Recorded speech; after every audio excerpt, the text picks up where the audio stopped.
Hello bachon, let's read the question. The question says for reflection through spherical surfaces, the normal at the point of incidence is option A perpendicular to the principal axis and passes through the center of curvature. Option B perpendicular to the focal plane and passes through the pole. Option C perpendicular to the tangent plane at pole and passes through the focus. Option D perpendicular to the tangent plane of the point of incidence and passes through the center of curvature. ठीक है बच्चों. इस question के अंदर हमें यह पूछा है कि अगर कोई रे है जो हमारे इस स्फेरिकल मिरर के परपेंडिकुलर अगर फॉल करती है तो वो कहाँ से पास होगी ये हमें बताना है. ठीक है बच्चों. इस क्वेश्चन को करने के लिए हम क्या करेंगे, की कंसेप्ट लगाएंगे.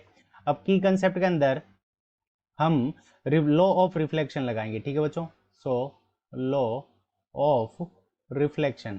अब रिफ्लेक्शन का लॉ लगा देंगे इसके अंदर, और रिफ्लेक्शन का लॉ जो हमारा है वो क्या कहता है, law of reflection. Law of reflection से हम क्या लिख सकते हैं कि जो थीटा आई होगा उसकी वैल्यू क्या होगी, थीटा आर के इक्वल होगी. यानी angle of incidence theta I is equals to theta R. Theta I और थीटा आर की दोनों की वैल्यू हमारे पास में क्या होगी, इक्वल होगी. ठीक है बच्चों. और सेकंड नंबर हमारा जो की कंसेप्ट होगा वो क्या होगा कि हमें क्या दे रखा है कि ये स्फेरिकल सरफेसेस है, स्फेरिकल सरफेसेस, तो इसका जो सेंटर होगा, सेंटर इज, ठीक है बच्चों. तो स्फेरिकल सरफेस का जो सेंटर होगा यानी स्फेरिकल मिरर का जो सेंटर होगा, सेंटर इज, तो इस सेंटर का जो सेंटर होगा सरफेस का, स्फेरिकल सरफेस का, वो क्या होगा, centre of curvature. Centre of curvature.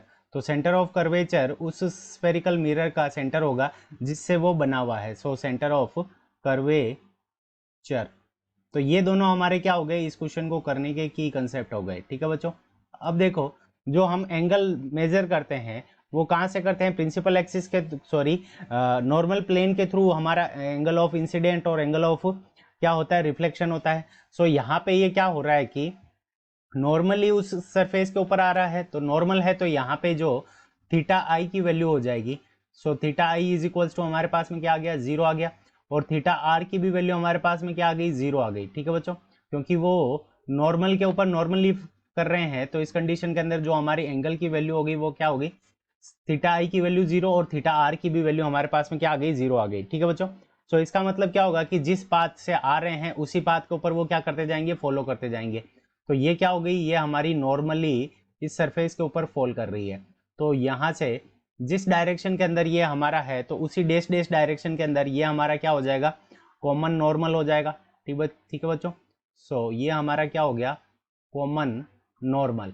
Common normal है, ये हमारा कॉमन नॉर्मल हो गया. और इसके साथ में जो एंगल होगा वो हमारा कितना हो जाएगा, 0 डिग्री हो जाएगा, क्योंकि ये मिरर के ऊपर नॉर्मली फॉल कर रही है. ठीक है बच्चों. यानी नॉर्मल मीन्स यहाँ पे ये 90 डिग्री पे फॉल कर रही है, तो नॉर्मल के साथ में जो एंगल हो जाएगा, कॉमन नॉर्मल के साथ में, वो theta I is equals to हमारा क्या हो गया, जीरो हो गया. तो जीरो हो गया तो ये हमारा क्या करेगा कि सेंटर ऑफ कर्वेचर से पास होगा, यानी इस स्फेरिकल जो मिरर है इसके सेंटर से पास होगा. सेंटर ऑफ कर्वेचर से पास होगा. और यहाँ पे जो पॉइंट ऑफ इंसिडेंट के ऊपर जो प्लेन बनेगा, ठीक है बच्चों, जो यहाँ पे इसके अंदर टेंजेंशियल प्लेन बनेगा, उस प्लेन के परपेंडिकुलर होगा ये. ठीक है बच्चों. क्योंकि ये टेंजेंशियल है, तो टेंजेंशियल के साथ में ये जो टेंजेंट प्लेन होगा वो क्या करेगा, तो टेंजेंट प्लेन ये क्या बनाएगा, ये मिरर के साथ में कितना एंगल बनाएगा, तो ये मिरर के साथ में टेंजेंट प्लेन 90 डिग्री का एंगल बनाएगा. ठीक है बच्चों. ये 90 डिग्री का एंगल बनाएगा और ये रे क्या हो जाएगी, इसके साथ में परपेंडिकुलर हो जाएगी और सेंटर ऑफ कर्वेचर से ये क्या करेगी, पास करेगी.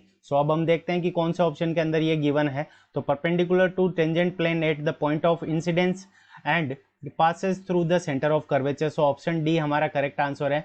Option D is the correct answer of this question.